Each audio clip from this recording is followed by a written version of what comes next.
Hello friends, मैं अमित। आज हम लोग इंग्लिश ग्रामर में लैटिन एब्रिविएशंस के बारे में समझेंगे। मींस लैटिन एब्रिविएशंस, इन सभी शॉर्ट फॉर्म्स के फुल फॉर्म्स को हम लोग समझेंगे, क्योंकि यह हम लोग देखते हैं कि यह डेली लाइफ में हम लोग यूज कर सकते हैं, डेली लाइफ में यूज होता है। तो वो चीजें हम लोग देखेंगे, जैसे ईटीसी। ईटीसी का फुल फॉर्म क्या है?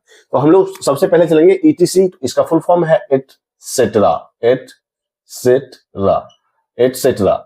यहां हम लोग देख सकते हैं कि एटसेट्रा का मतलब है इत्यादि। इसका हिंदी मीनिंग हम लोग जानते हैं, इत्यादि, आदि, ये सभी चीजें हम लोग बोलते हैं।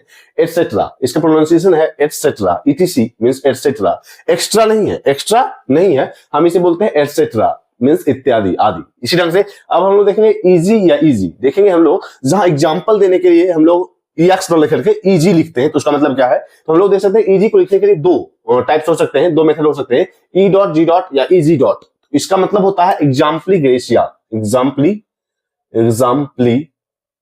Gratia, gratia.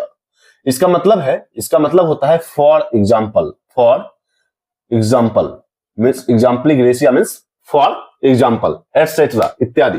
इसी ढंग से हम देखेंगे आई का मतलब क्या होता है? हम लोगों ने बहुत सारे जगहों पर आई लिखा हुआ देखा होगा, तो यहां देख सकते हैं कि आई का मतलब होता है इड एस्ट, इड एस्ट।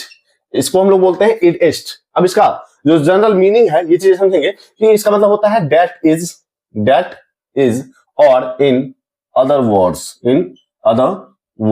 मीन्स कोई भी बात दे, अगर आप मीन्स इसका मतलब ये है कि मैं अब अच्छा दूसरी बात में समझाता हूं, दूसरे शब्दों में समझाता हूं। तो हम लोग वहां आई का यूज कर सकते हैं, दैट इज ये। तो हम लोग देख सकते हैं कि दूसरे शब्दों में ये चीजें समझाने के लिए या दूसरी शब्दों में ये बातें बताने के लिए हम लोग आई का यूज कर सकते हैं। तो हम लोग देखा कि इजी, एग्जाम्पली ग्रेसिया, इसका मतलब होता है फॉर एग्जाम्पल। लेकिन आई, इड एस्ट, जिसका मतलब होता है इन अदर वर्ड्स, मीन्स यह एक्सप्लेनेशन देने के लिए हम लोग आई का यूज करते हैं, जबकि इजी का यूज हम लोग एग्जाम्पल देने के लिए, उदाहरण के लिए इजी का यूज करते हैं, जबकि एग्जाम्पल देने के लिए मीन्स एक्सप्लेनेशन के लिए, कुछ बातों को और शब्दों में बताने के लिए, एक्सप्लेन करने के लिए हम लोग आई का यूज करते हैं। अब हम लोग देखेंगे एएम और पीएम।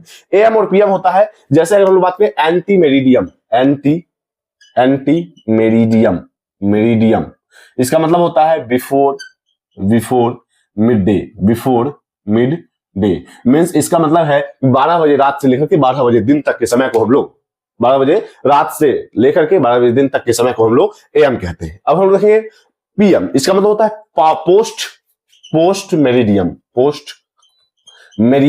इसका मतलब है आफ्टर मिड डे मीन्स 12 बजे दिन से लेकर के 12 बजे रात तक, आफ्टर मिड डे। अब देखेंगे हम लोग एडी और बीसी। एडी और बीसी हम लोगों ने देखा होगा लिखा हुआ, जहां हम लोग ईस्वी की बात करते हैं, जहां हम लोग ईयर्स की बात करते हैं, जैसे 200 बीसी, बिफोर क्राइस्ट। बीसी का मतलब होता है बिफोर क्राइस्ट और एडी का मतलब होता है एनो डोमिनी। एनो डोमिनी का मतलब है कि जब से क्राइस्ट का जन्म हुआ उसके बाद के समय को। मीन्स हम लोग देख सकते हैं कि अगर 2026 अभी चल रहा है, तो हम लोग एडी की बात करेंगे। लेकिन अगर क्राइस्ट से पहले की बात करें, जैसे हम लोगों ने लिखा हुआ देखा होगा 200 बीसी, मीन्स क्राइस्ट के जन्म के 200 साल पहले, 200 बीसी मीन्स क्राइस्ट के जन्म से 200 साल पहले की बात की जा रही है, तो हम लोग 200 बीसी का यूज करते हैं। एडी का मतलब होता है anno domini means after the birth of Christ, आप इसका मतलब होता है after the birth of Christ.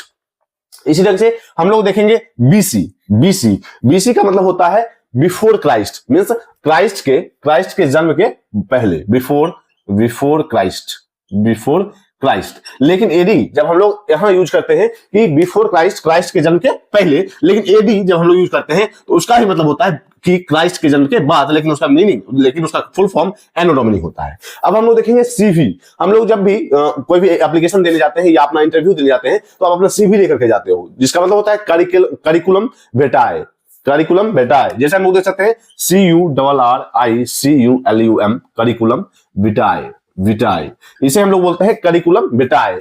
Curriculum CURRICULUM VITAE, curriculum vitae. इसका मतलब होता है आप अपना सीवी लिख के जाते हो कि आपने क्या किया है, आपका नाम क्या है, आपने क्या किया है अभी तक, और आप क्या किस चीजों में इंटरेस्टेड हो। तो हम लोग ये करिकुलम विटाए, या फिर इसी को हम लोग बोलते हैं रिज्यूमे।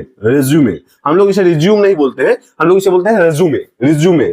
तो हम लोग देख सकते हैं कि सीवी, करिकुलम विटाए और या फिर रिज्यूमे। अब हम लोग देखेंगे RIP। हम लोगों ने देखा होगा कि कोई भी जब जिनकी डेथ होती है, तो वहां हम लोग RIP का यूज करते हैं। इसका मतलब होता है rest in piece, rest in piece. अगर हम लोग इसका इसका फुल फॉर्म समझे तो इसका होता है requiescat, requiescat in piece, request cat in piece, request cat in pace. इसका मतलब अगर हम जनरल वे में समझे तो हम लोग जनरल मीनिंग समझते हैं rest in peace, RIP, rest in peace. लेकिन अगर इसका फुल फॉर्म समझे request cat in piece, request cat in peace. अब देखेंगे VS डॉट, VS डॉट का मतलब क्या होता है? VS डॉट का मतलब होता है वर्सेस, वर्सेस। इसका मतलब होता है वर्सेस। इसका मतलब है कि आप किसी के अगेंस्ट में चल रहे हो या अगेंस्ट में कोई बातें लिख रहे हो तो हम लोग वर्सेस का यूज करते हैं, वर्सेस। इसका मतलब होता है, इसका प्रोनाउंसिएशन होता है वर्सेस। अब देखेंगे हम लोग कि एप्लीकेशन में आपने बहुत सारी जगहों पर लिखा होगा NA, इसका मतलब होता है नॉट एप्लीकेबल, नॉट एप्लीकेबल। या फिर अगर आप यहां कोई भी चीजें दूसरी जगह यही वर्ड आपने NA कहीं दूसरी जगह लिखा होगा तो आप देख सकते हैं उसका मतलब होता है नॉट अवेलेबल, नॉट अवेलेबल। लेकिन एप्लीकेशन में अगर NA लिखा हो तो यहाँ उसका मतलब होता है नॉट एप्लीकेबल। इसी ढंग से अब हम लोग देखें BTW का क्या मतलब होता है? अगर आपने देखा होगा कि फेसबुक पे मैसेजेस पे हम लोग BTW का यूज करते हैं या फिर BTW लिखा हुआ मिलता है तो इसका मतलब होता है by the way, by the way means चलो रास्ते बताते चलो, बाय द वे। अच्छा ऐसे बात हुआ तो हम लोग वैसे करने के लिए बाय द वे ये ऐसे हुआ, बाय द वे ये ऐसे हुआ तो हम लोग बाय द वे का यूज करते हैं BTW का मतलब होता है बाय द वे। तो हम लोग देखेंगे कि लैटिन एब्रिविएशंस में जैसे हम लोग ने देखा ETC, इसका मतलब होता है एटसेट्रा। इसका हिंदी मीनिंग हम लोग समझते हैं तो इसका हिंदी मीनिंग होता है इत्यादि। तो हम लोग एक्स्ट्रा ना पढ़ करके एटसेट्रा यहां हम लोग देख सकते हैं इसका स्पेलिंग ETCETERA एटसेट्रा। इसी ढंग से इजी, इसका मतलब होता है एग्जाम्पल ग्रेस, या इसका मतलब होता है फॉर एग्जाम्पल। इस ढंग से एस्ट मीनिंग है दैट इज या इन अदर वर्ड्स। एक्सप्लेनेशन के लिए हम लोग आई का यूज करते हैं और एग्जाम्पल के लिए इजी का यूज करते हैं।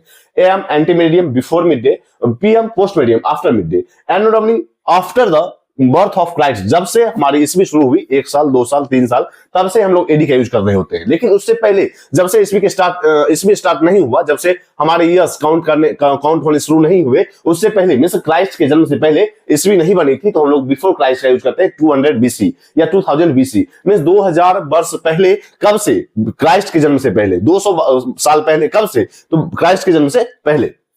CV करिकुलम वेटाए, जिसका मतलब होता है आप एक रिज्यूमे लेकर के जाते हो, एक CV लेकर के जाते हो अपने इंटरव्यू देने, एप्लीकेशन देने के लिए, एप्लीकेशन करने के लिए हम लोग जाते हैं। इस से RIP rest in piece versus NA not applicable by the way.